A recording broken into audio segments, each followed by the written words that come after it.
To introduce Lachlan Baird from Prime Super to the stage. Lachlan's been involved in the superannuation industry for over 20 years, but he has also got a Bachelor of Chemical Engineering, and a Bachelor of Commerce. There's not much this gentleman can't do. So I'm going to just sit with Lachie now and ask him a few questions and get a bit of an insight into what Prime Super, as a valued sponsor of our conference, has been up to. How are you, Lachie? Or Lachlan? Good, thanks, Catherine. Sorry. Either is good for me. Yeah, perfect. So, for those of you for those of us that are not so familiar with Prime Super, would you be able to give us a little bit of a background on what you do and what's your point of difference? All right, so Prime Super has been supporting the rural and regional industries and has been a partner with the NFF since the late 80s when we first originated, but we came into our current form in 1996. So we're basically an industry fund, but we're different to most of the other industry funds in that the members own the fund. So we don't have any other party, any external party that owns the fund. We look after ourselves. We've got a former president of the NFF on our board in Duncan Fraser, which gives us good insight into this and all rural and regional industries. I think one of the big things that has changed for us is the way we look at investments, and that really makes us a little bit different to most others. Our approach is to look at direct investments. It is a real differentiator in the market. We like to invest directly in property, infrastructure. We invest directly in Australia and offshore. We went through a massive review back in 2006 and 7, changed everything that we did, and all the fruits of that work are now coming through. We've got some fantastic investment performance out to 7 years. Across all our options, so it's a real value add that we're giving to our members. But I think one of the telling things that has come up in the last little while is the Royal Commission into banking, or misconduct into banking, superannuation and finance industries. We were part of the whole investigation, but we didn't get the pleasure of fronting up to the Commission, which is probably good. That's a good thing. Yes, but it's highlighted a number of issues that are in the industry, and from where we sit, most of the things that have been raised are things that are just not there for us. Our approach to business investing is fundamentally different to what we saw coming up through the Royal Commission. So I think that's a really good sign for us, and it really positions us well to the future. So it's all about good returns, low fees and investing back. Yeah. So I'm a bit naive with all of this sort of stuff. So when you say you invest differently, what does that mean first and foremost? And like, I travel around quite a lot in rural Australia, and I often hear, like, why aren't super funds investing in agriculture? A, is that right? And B, if it is right, why? Yep, so there's two parts of that. So the first is, how do we invest direct or differently? Yep. So what we do is we purchase a building or we purchase a share of an infrastructure asset directly. Mm-hmm. There's two different ways you invest. You invest by owning the equity in a vehicle or providing debt. It's basically all it is. So we look at those arrangements, and what we try and find is an underlying economic value to the investment that can ride through all economic climates. That gives you a good return, which over the long term, that small little outperformance year on year gives you stability in the long term. If you invest in something that's more market weighted, then you get the high volatility. So the question about investing into agriculture is something that we've been looking at very closely. Mm-hmm. At one level, we do invest in agriculture through the companies, the agricultural focused companies that are listed on the stock market. So we do have an exposure there. But should we go and buy the farm? And that's one of the big questions that's been going around for a while. Should super funds replace banks? Is a very interesting question. So should we come in and provide debt finance into the farms? And to me, if you take a step back, a farm, whatever it's doing, is a small business. So why should we highlight investing in farms when the real question is, should we invest in small business broadly? Should we provide debt finance there? We can, but our aim at the end of the day is to get the best long-term investment return for our members. So if you replace the banks with super funds, we're probably going to be wanting a higher return. So what you end up doing is, when things get a little bit more difficult, it's the super funds that start to foreclose on underperforming businesses, not banks. So we haven't actually resolved any of the big issues there. And so that's one of our key issues. Should we invest in equity? We can, but again, should we buy a local wheat producer? Should we buy a timber merchant in one of the cities? Should we buy a retail outlet? Most super funds don't invest that way. We invest in the broad economy of the country, so we'll invest in the Australian economy through buying shares on a listed market, and we trade those. So yes, we can go and buy, but it's not going to give the right outcome. Our view is, and we went off to there was a House Standing Committee on Agriculture and Water recently. We made a submission to that committee to say that what we should be doing is investing in infrastructure. We need to get back into growing the industry. The best way we can help is not by going and buying a little business. It's got a lot of other issues there, but if we go and actually buy with the government, on the back of the government, a stake in a key infrastructure asset, a new rail, road, airports, things like that, yes. If there's a good economic argument behind it, it makes sense. And then, so what we're doing is there's a lot of smart people that run small businesses. They're the experts, not us. So if you can leave it up to the experts to run the business. And I actually heard at this Congress, I think it was 2 Congresses ago, there was a talk about the cost of getting livestock from the middle of New South Wales to the port was higher by a multiple than getting it from the port out to its ultimate market in the Middle East. So that's where the problem is. It's not us coming in and buying a business. We're no smarter than anybody that's running the business, so we're not going to fundamentally change it.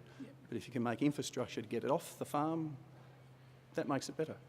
Provide the water, provide the roads, provide the rail. That'll change things. And I think that would be very welcome. Yes. as well. So, like, I guess, are there any things that the industry can do? You've semi-answered this question, but we heard from a speaker earlier this morning about it might have even been yesterday, my brain's a bit frazzled, about the importance of having, it was yesterday, good corporate governance and structures and businesses with, like, business plans and within your business. What sort of things can people do to make their business more investment ready for superannuation companies? The simple answer is exactly what you just said there. Oh. Yes, it is simply that. It is not much more complex. There is an existing path that's available that we do invest through at the moment, which is the venture capital approach, where you get a number of small businesses, you get a large pool of money coming in, buying up, say, 100 small businesses. Of those, you're going to get 20 that fail, you'll get 40 that do okay, but you'll get a small group that do really, really well. So as a pool, you make money. A while ago, I heard we should be going in investing. There's a pearl farm up in the Darwin, up that way somewhere, and they're returning 800%. They're doing really well. And there's great examples out there, but we can't pick a winner. It's very difficult to pick a winner, so for every one you pick and you get right, there's going to be a few that don't work. So it's better if you can have a venture capital type arrangement where you get a pool of opportunities, they all come together so that as a large pool of money, you actually get a decent return. So if you can turn yourself into that, and then that gives you a chance to move into the listed markets when then you're basically open to everybody to invest. Okay. It's a logical and it's an existing structure in place. Okay. Yep. Awesome. So, as the CEO of a super fund, you've obviously got a fairly hefty understanding of the economic outlook. Yep. Our last panel gave us a few insights into the global quagmire that is China, Russia, America, superpowers. Yep. Could you give us your assessment of the economic outlook in Australia and then potentially in a broader global context? Yes. So I am not an economist. But we do spend a lot of time talking about the Australian economy, the world economy, where things are going, and trying to understand where value is available. The presentation earlier, I think, was fantastic. It does set out really well what some of the risks are. We all went in blind almost to the last economic crisis. The world struggled, Australia went through, but we had a few little short shocks, but nothing really hurt our economy. Is that going to continue? Good management and a bit of luck in China. Is that going to continue if we do have a Cold War breaking out or escalating further? There's more risks to economies. For us, we have taken a lot of risk off the table. A lot of the performance for the year ended June 2018, some of the top performing funds are actually 72% in growth assets in a balanced fund. So it's a very high exposure to equities and strong growth assets. We're over 10% less than that because we're very concerned. Are markets going to continue as they are? Are we just heading into where we went before? And we spend a bit of time talking about the FANG stocks, Facebook, Amazon, all of those. They're some of them very interesting stocks, but multiples are ridiculously high. The prices being paid are based on the fact that the business is going to grow 40-fold in the next 2 or 3 years. Is that reasonable? Not so sure. So there's a lot of concerns there. If things tighten up, we've all seen the benefits of broader economic growth and trade. If we all clamp back down again, that might slow things down. So there is a heightened risk. And then a lot of the issues that came out of the GFC with debt financing, we seem to be doing again. So we saw out of the tech crash in 2001, where significant multiples were being paid for companies based on potential profit, turnover, whereas in fact they were making losses. That all unravelled. We're seeing the same with something like Facebook at the moment. You can create a competitor to that fairly easily. Amazon maybe not, but Facebook is trading at a significant multiple. Is that sustainable into the future? So maybe there's another tech crash coming. All the debt problems that led to the GFC haven't actually fully been resolved. There's a lot of issues around Australian debt as well. So where does that actually head? The interesting thing, changing tax slightly, but it is relevant for super, is the basic assumption is super is a long-term investment. And you start your working life, we invest for 40 years and then you get a retirement amount, which is right. So we should invest for the long term. But we're not measured on that basis. We're measured by the government, by everybody here, by conversations around the barbecue on the weekend about what your performance was at 30 June. So we're not really a long-term investor. We're investing to make sure we get the right return each and every year. If you fall down in 1 or 2 years, that then accumulates over time and your long-term investment performance can turn. So it's a lot more dynamic than just sit back, hold, and then see what the outcome will be. And then that links back to how we invest in agriculture as well. Yeah, cool. It's very hard to suffer a long J-curve investment. Yeah. And speaking of investing, yes. I go to a lot of field days and Prime Super sponsors. You're obviously fairly passionate about the ag sector. What are you doing in the leadership space? So we have been involved with the Australian Rural Leadership Foundation for a number of years now, and we sponsor a candidate to go through that program each year.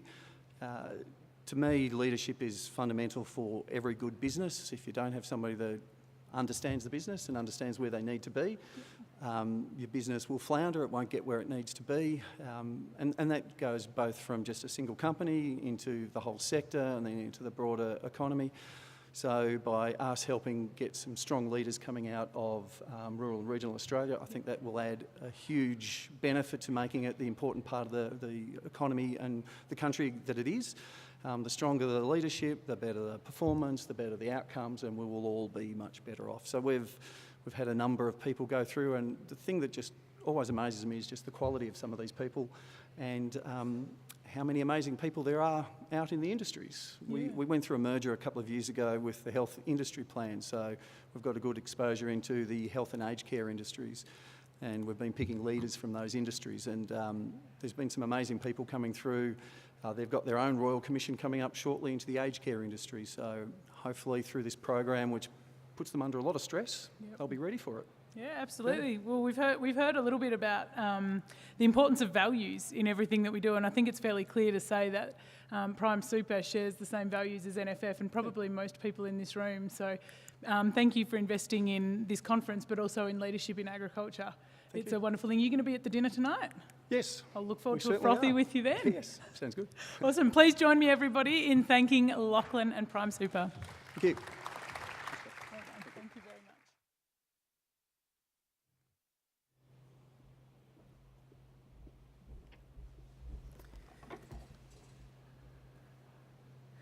much. Okay, so some of the key messages that I just took from my conversation with Lockie then. It was interesting for me to know that Prime Super have been involved with NFF since the 80s. So that's a fairly long-standing and wonderful commitment for them to have. They're not, I guess I often hear the question, why are super funds not investing in agriculture? And some of the things that Lachlan just shared with us that we can do is get our governance structures in place, get it as a more investable business, and that makes it more attractive, although investing in businesses more broadly is not of interest at the moment. And to steer clear of FANG stocks. I don't really know what that is, but it was a risky business apparently, so thank you very much for those tips.